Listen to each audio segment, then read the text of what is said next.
কি বন্ধুরা, খাওয়া দাওয়া শেষ? কিন্তু আমি খাওয়া দাওয়া তো আজকে আমার বন্ধ। আর কাল রাত্রির থেকে যা ভোগ করছি, একটু দাঁড়ান শোনাচ্ছি আপনাদের।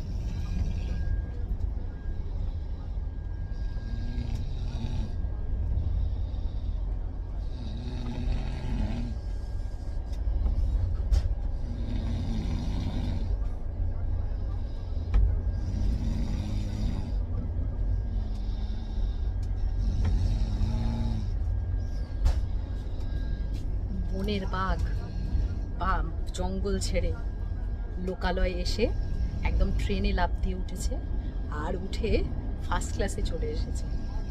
A1-এ সিট নাম্বার সিতে 10-এ, এই যে উপরে।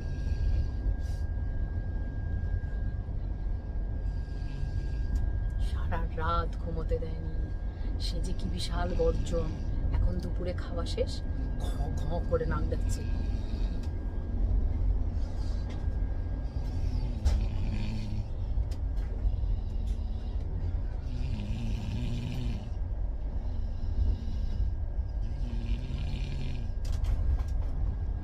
কি আপনাদেরও এরকম হয় নাকি? কারোর মানে এরকম কেউ আছে আপনাদের বাড়িতে যার গর্জন তর্জনে রাত্রের ঘুম উড়ে যায় আপনাদের? যদি এরকম কেউ থাকে বা কেউ সহ্য করেন, অবশ্যই কমেন্ট দ্বারা জানিয়ে দেবেন কিন্তু। হ্যাঁ, আরও একবার শুনিয়ে দিই, বলুন তো, রয়্যাল বেঙ্গল না অন্য কিছু?